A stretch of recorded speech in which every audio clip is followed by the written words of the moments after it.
gente, muchísimas gracias por continuar con nosotros. Vamos a darle la bienvenida a nuestro invitado de hoy. Él es Ricardo González, experto en compras y contrataciones, licenciado en Derecho. Ricardo, ¿cómo estás? Buenas noches, Charlie. Kelvin, un placer para mí. Primera vez aquí hoy en ¿Qué tenemos radio? Así es, para nosotros es un placer tenerte aquí. Ricardo, tú vienes a hablar hoy de la modificación a la ley de compras y contrataciones, o de la nueva ley de compras y contrataciones. Nosotros trabajamos en la iniciativa, es una ley obviamente que no es perfecta, como nada en la vida. Sin embargo, viene a modificar un marco jurídico histórico en la República Dominicana. La 340-06 fue la primera ley que organizó en base a principios y procedimientos las compras con el Estado Dominicano. Antes de eso existían decretos, normas, digamos, sueltas, pero no había una ley como tal, que esa 340 es hoy todavía ejemplo en la región de cómo deben hacerse las compras y contrataciones. Esta ley viene a cambiar un poco el paradigma. Cuéntanos un poquito de tu opinión. Eso es correcto, Charlie, tal y como mencionas. Primero hacer la mención de que vengo en representación de la Asociación de Contratistas y Suplidores del Estado Dominicano, la cual hemos estado abogando por el tema de que sea analizada a profundidad esta nueva ley de contrataciones públicas que hoy ha sido ya aprobada formalmente en segunda lectura por el Senado de la República. Como se le aplicaron unas modificaciones, el proyecto vuelve ahora a la Cámara de Diputados. ¿Qué se modificó? Que tiene convocadas varias sesiones para esta semana, así que probablemente estén conociendo eso el día de mañana mismo. En el Senado tuvo una modificación consistente en las publicaciones de los procesos de contratación pública en los diarios de circulación nacional.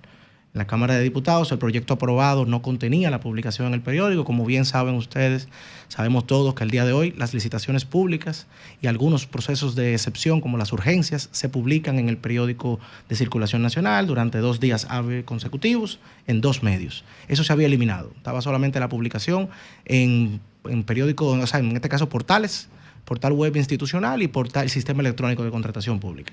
Antes de seguir profundizando, Charlie, quisiera decirte en nombre de la Asociación de Contratistas y Suplidores del Estado que gracias a tus observaciones y a las propuestas en la comisión especial de la comisión que estudió el proyecto en la Cámara de Diputados, algunos 14 artículos fueron modificados de lo que nosotros planteamos. Así que, es. O sea, tenemos una visión compartida en algunos temas. Te agradecemos formalmente aquí en público, en nombre de toda la asociación, ya que de los diputados que conformaron la comisión fuiste de los más receptivos y te empoderaste del tema, lo analizaste, hiciste propuestas y fueron acogidas, parte de las modificaciones que propusimos. Aprovechar también para felicitar al presidente de la comisión en la Cámara de Diputados, don Fausto Domínguez, que hizo un gran trabajo, por lo menos de apertura y de conversación, tratando de mejorar la pieza en el estado en que había sido sometida. Totalmente de acuerdo. Una de las observaciones que como asociación hicimos fue que se recibiera a la Comisión Nacional de Defensa de la Competencia, Procompetencia, sí, que en legislaturas pasadas había remitido un informe que en esta legislatura que se aprobó la comisión no lo había revisado.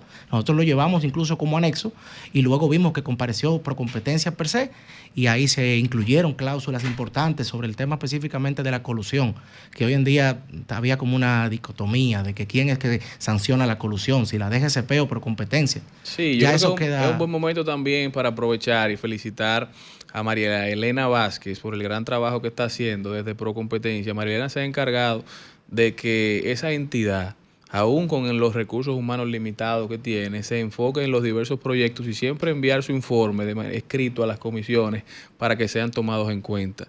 Lamentablemente, la visión de la Cámara no es siempre hacerle caso, porque ha hecho muchos aportes valiosos, pero ella siempre da a entender su punto y cómo pueden mejorarse los proyectos. Felicidades y agradecimiento a María Elena y a su equipo.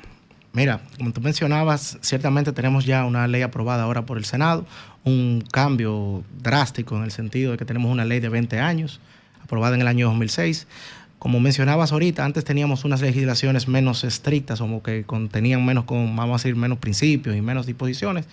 Recuerda que venimos de una ley de aprovisionamiento del gobierno al inicio, donde una sola entidad compraba todo. Sí, sí. Luego eso se fue ya descentralizando y al fin ya tenemos el sistema actual en el cual cada institución maneja sus procesos y hay un órgano rector que mantiene una centralización de las políticas y las normas del procedimiento. Para nosotros como asociación, un avance, en este caso sustancial, hubiésemos querido por lo menos que a nivel ya del Senado tal vez lograr otros avances, pero estamos conformes con los cambios logrados hasta ahora. Seguiremos, abogando por la revisión específica de varios temas, como son las sanciones penales, que entendemos que chocan incluso con el Código Penal, aprobado también hoy en día con el Senado. ¿Qué es lo que más les preocupa a ustedes como suplidores? Ustedes saben que los suplidores a veces no tienen la mejor de las famas, entonces ¿cuál es la preocupación del que en principio no tiene ninguna intención de hacerlo mal hecho? Mira, la ley en este caso toca varios aspectos que tienen que ver con el tema del cumplimiento del bien o servicio o obra a contratarse. En este caso, nosotros abogamos porque el asunto se regule de una forma más clara que permita establecer y delimitar responsabilidades. De manera que, por ejemplo, tal vez en un caso emblemático que todos conocemos, del Ministerio de Educación hace unos sorteos de unas obras que no tuvieron tal vez los estudios previos o estudios de suelo debidamente realizados. Luego la obra no se puede realizar. Resulta que puede ser que se declare de manera ligera un incumplimiento del contratista, porque la obra resultó con algunos vicios de construcción. Pero resulta que la obra, el vicio de construcción es ocasionado por un deficiente estudio previo. No solamente pasa en obras, hay muchos servicios e incluso y bienes a ser contratados que carecen de un estudio previo eficaz y pudiera generar a posterior un incumplimiento de parte del proveedor, pero que no necesariamente estuvo ocasionado por una negligencia o por un dolo, sino en este caso por una deficiente preparación de un expediente administrativo de la contratación per se. Y eso hoy en día es sancionado penalmente. A eso que nosotros entonces llamamos la atención de que el aspecto penal se regule y que se sancione a quien se tenga que sancionar. Pero como bien ya les advertía, tenemos artículos duplicados. En el Código Penal hay como 12 artículos que contienen el tema de la contratación pública y se acaba también de aprobar una ley de contratación pública que incluye 8 o 9 artículos de sanciones penales, que incluso hay algunos artículos duplicados con sanciones distintas. Ricardo, ¿cómo se ha podido estar llevando estos casos en la materia penal si no se cuenta con una o sea, si en la legislación de compra no se hace referencia a temas penales? Es decir, ¿se puede simple y llanamente seguir como hemos estado o cómo se puede solventar esa situación? Gracias, Kelvin, por esa excelente pregunta. Fíjate, el Código Penal, que ya aparentemente será derogado, de 1884, tiene unos delitos, si no me equivoco, a título exacto es prevaricación, y casi siempre los expedientes actuales, exacto, estafa contra el Estado como agravada y demás, y en este caso los expedientes actuales siempre han tratado de vincular esa mala actuación en cuanto al procedimiento administrativo o a la ley de compras con estos tipos penales antagónicos. Ya hoy en día, como bien reconocemos, en el Código Penal aprobado hoy también en el Senado de la República, se incluyen una serie de tipos penales novedosos que ya podrán en este caso encajar mejor o tipificar todas esas conductas que van relacionadas con la contratación pública. Esperemos que el choque no sea pronto con la nueva ley de contrataciones públicas, que como les digo, hay varios artículos duplicados con penas diferentes. Ricardo, a propósito del tema que tú planteabas, del tema de la inversión y la falta de estudios previos en grandes proyectos de inversión, nosotros tenemos conocimiento de que ya se va a integrar en una sola institución lo que es el Ministerio de Hacienda y el Ministerio de Economía, Planificación y Desarrollo, que es el que gestiona el tema de los recursos y lo que son los proyectos de inversión. Antes de salir a convocar a una licitación para una obra grande, se supone que ya hay un expediente de inversión en el MEPIP. Correcto. Hoy, Ministerio de Hacienda y Economía. Pero entonces, ¿cómo es que se da esta situación? Porque la más reciente situación de eso se ha dado en el Botánico, donde se supone que ya se iba a intervenir físicamente, pero entonces no se cuenta con los estudios previos. Entonces, ¿cómo tú convocas a una licitación de algo que tú no tienes los estudios previos medioambientales para convocar? Es decir, ¿eso nosotros lo podemos solucionar metiéndolo en una ley o eso es un tema que va desde el punto de vista de la cultura organizacional y la práctica de las instituciones públicas? Mira, en el caso específico del Jardín Botánico, desconozco que haya una licitación pública convocada para hacer los trabajos que he visto que en la prensa ya están siendo ampliamente y extensamente, profundamente debatidos. No sabría decirte en ese caso específico, pero eso que mencionas del código SNIP y en este caso la fusión de los ministerios, entendemos que deberán funcionar ya mejor, o sea, en base a la fusión y a lo que se pretende. Pero precisamente el SNIP pudiéramos decir que garantiza la viabilidad y que del proyecto en sí es factible, porque esa es su misión. Resulta que se puede dar el caso porque ocurren ya hoy en día en menor medida, pero se lanzan procesos de contratación pública de obras que no contienen el código SNIP.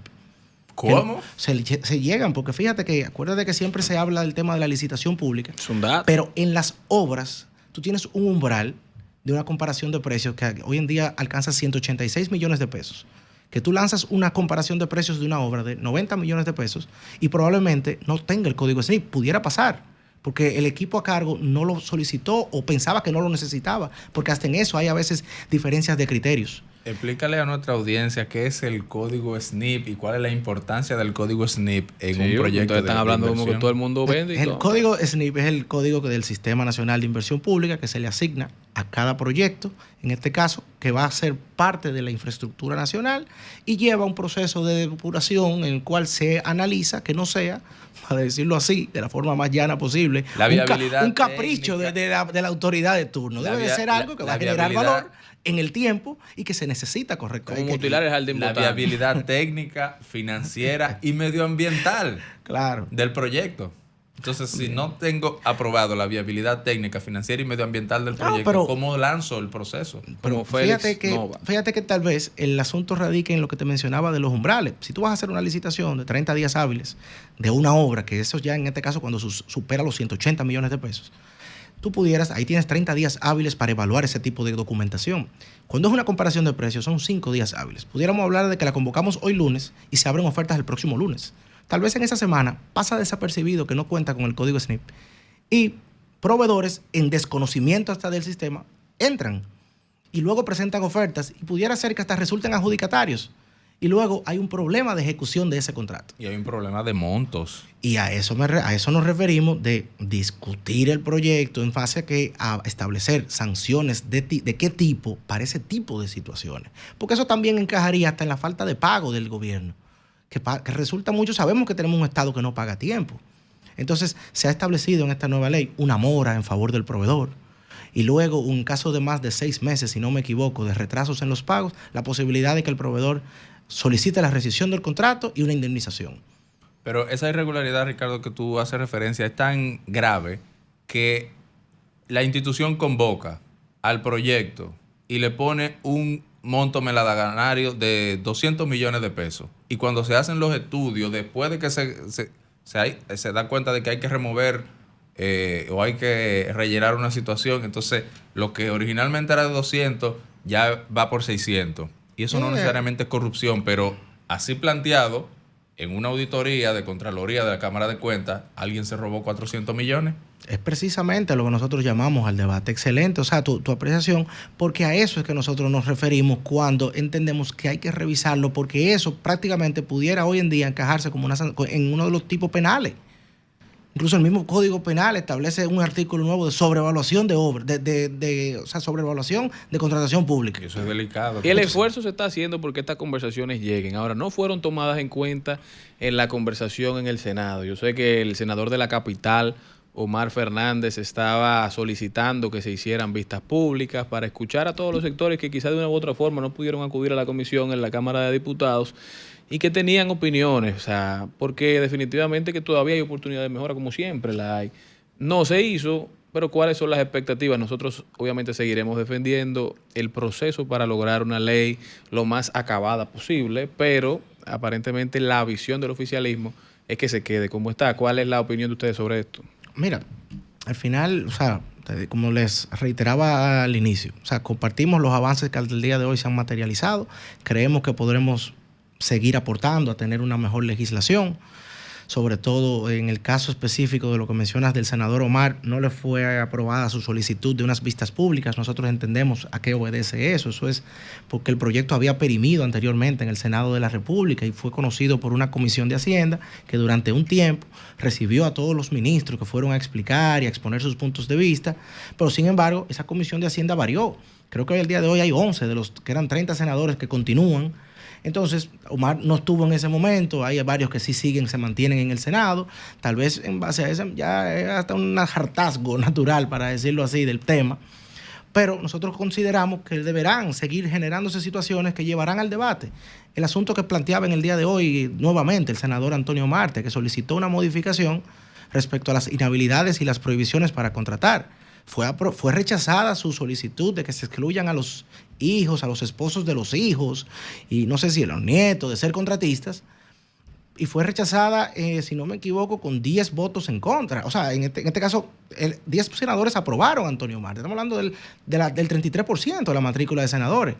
Es decir, que hay un 33% del Senado que considera que las inhabilidades y prohibiciones para contratar no son correctas.